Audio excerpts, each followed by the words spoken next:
Ada satu doa yang Nabi pesan kepada Sayyidina Mu'az, siapa belajar bahasa Arab, la tada'anna, jangan tinggal, jangan lupa wahai Mu'az, jangan tinggal sekali-kali. Habis bagi salam, habis semayang, sebelum bangun, Allahumma a'inni ala zikrik, ya Allah bantulah aku untuk sentiasa mengingatimu. Ya Allah bantulah aku untuk sentiasa mengingati kamu. Tuan-tuan, para rasul dan anbiya mengingati Allah 24 jam.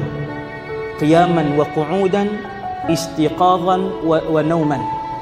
Berdiri dan duduk, tidur dan jaga 24 jam. Sebab tu Nabi bila dia tidur, dia bangkit, dia tak ambil sembahyang. Tanamu ainai wala tanamu qalbi, Nabi kata, mataku tidur wahai Aisyah, hatiku sentiasa berzikir. Berapa jam? 24 jam. Maka dengan sebab tu Nabi suruh minta, ya Allah bantulah diri ini untuk sentiasa mengingatimu. Tuan-tuan tengok orang-orang soleh, walaupun dia duduk saja, duduk atas tangga, hati dia duduk berzikir. Hati dia berzikir. Dia naik kereta, hati dia berzikir. Dia makan, hati dia berzikir. Dia kan duduk saja, mustahil dia takkan duduk saja. Maka dengan sebab tu Nabi ajak berdoa kepada Allah, kerana antara jalan yang paling luas untuk kamu mengenal Tuhan kamu dan berada rapat dengan Tuhanmu, nescaya kamu mendapat rahmat Tuhanmu dan kamu akan dibuka banyak rahsia Tuhanmu melalui jalan zikir.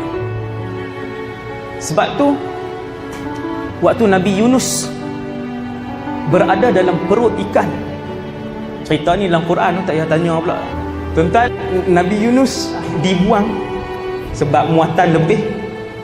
Kemudian ikan yang besar, bukan ikan jerung lah, kalau ikan jerung dia telan belah doa. Ikan yang besar telan, ikan paus lah kita kata senang, ikan paus. Kemudian ikan itu masuk ke dasar laut, ikut akalnya mati. Ikut akalnya dalam masa, kita kata kalau tak makan lah, no, dalam masa beberapa hari akan mati Nabi Yunus. Bila ikan tu berenang masuk ke dalam laut, satu ibadat yang tidak ditinggalkan oleh Nabi Yunus ialah zikir. La ilaha illa anta subhanaka inni kuntu minadh zalimin. Zikir ini tuan-tuan, ibadat kita, bahkan bacaan Quran kita, zikir kita, solat kita, doa kita dibawa naik ke atas. Ada zikir dia naik sampai langit pertama, tu dia hilang, tak naik. Wal'iyadzubillah. Sebab tu Nabi selalu ajak, ya Allah terimalah amal ibadat kami. Jadi zikir para Nabi naik ke atas melalui langit 1, 2, 3, 4, 5, 6, 7 dan dikenali oleh seluruh penduduk langit. Sebab itu ramai orang jasadnya berjalan di atas muka bumi, tetapi namanya disebut oleh seluruh penduduk 7 petala langit. Semua kenal, semua dah kenal. Maka Nabi Yunus alaihissalam satu orang yang masyhur di langit seperti Rasulullah. Bila zikir Nabi Yunus naik, malaikat kenal. Apabila Nabi Yunus berzikir la ilaha illa ant subhanaka inni kuntu minadh zalimin, tak berhenti Nabi Yunus zikir. Bila zikir itu menembusi langit satu tingkat ke satu tingkat, malaikat menyebut sautun ma'ruf fi makanin gharib. Malaikat kata kenal suara ni, suara yang sangat terkenal, tapi main daripada tempat yang cukup pelik. Kalau jin berzikir bawah laut biasalah, ni orang berzikir bawah laut, malaikat kata pelik. Akhirnya dilihat dia dimakan, ditelan oleh ikan, dia sedang berzikir di bawah sana.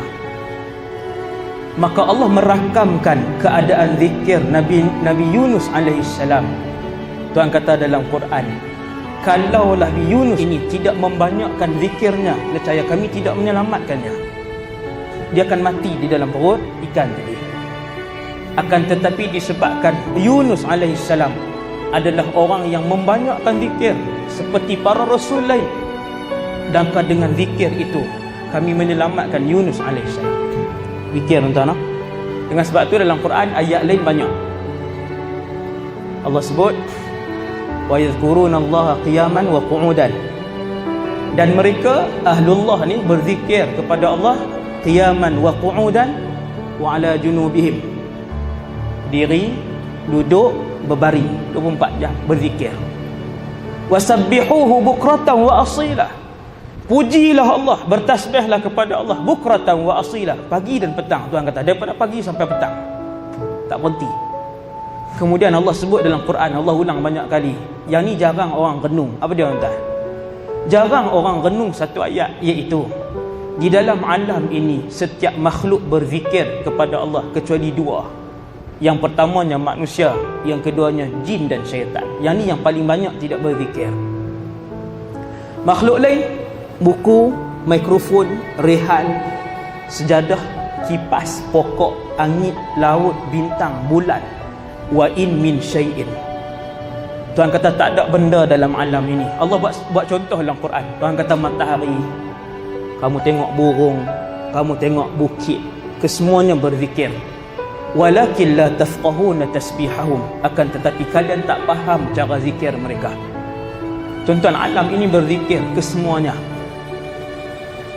Dan bila sampai masa orang-orang yang menjadi pilihan Allah, dia akan mendengar bunyi zikir daripada beberapa makhluk ini.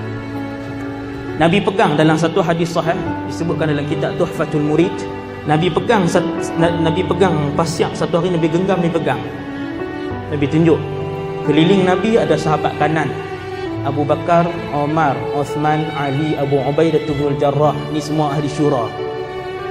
Nabi pegang. Lalu pasir itu bertasbih di tangan Nabi. Subhanallah, subhanallah. Mukjizat Nabi dan karamah ke semua khulafa ar-rasyidin itu mendengar zikir itu. Karamah zaman tu tuan biasa. Zikir ni. Kata Ali, aku mendengar, Abu Bakar mendengar, Uthman mendengar, aku juga mendengar semua. Kemudian Nabi minta tangan Abu Bakar, Nabi tak pasir itu di atas tangan Abu Bakar. Kata Ali, kemudian pasir itu berzikir di atas tangan Abu Bakar. La ilaha illallah. Pasir tuan. Nabi nak bagi tahu ke semua makhluk berzikir. Kemudian Abu Bakar memindahkan pasir itu di tangan Umar, maka pasir itu berzikir di atas tangan Umar.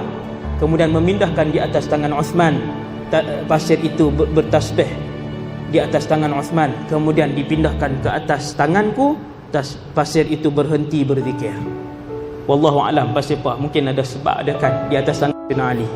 Maka yang kita nak beritahu ialah, kita apabila mencapai tahap yang tinggi, beriman kepada Allah, membawa hati yang bersih, ketika itu seorang manusia biasa yang disayangi Allah, apabila membawa an-nafsul mutmainnah menghadap Allah, maka dia lebih mulia daripada seorang malaikat yang biasa.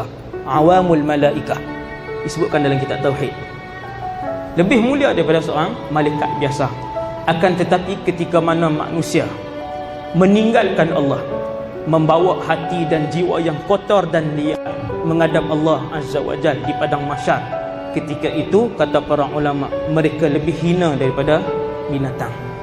Maka sebagai muhasabah ringkas, untuk kita bersama-sama membawa menghadap Allah Azza wa Jalla hati yang bersih, maka sama-samalah kita melazimi zikir, membiasakan zikir. Untuk membiasakan zikir, tuan-tuan yang dirahmati Allah, ialah antara lain dengan memohon kepada Allah supaya Allah sentiasa menggerakkan hati dan mulut kita, hati dan lidah kita untuk memuji Allah Subhanahu Wa Taala. Kalau Tuhan tak izin, tuan-tuan, duduk depan Kaabah pun tak berzikir, duduk main handphone juga. Kalau Allah tak izin, duduk dalam raudhah pun dia bersembang setengah jam. Tetapi dengan sebab inayah Allah, taufik daripada Allah, dengan sebab itulah Allah menggerakkan hati dan mulut kita untuk memuji Allah Subhanahu Wa Taala.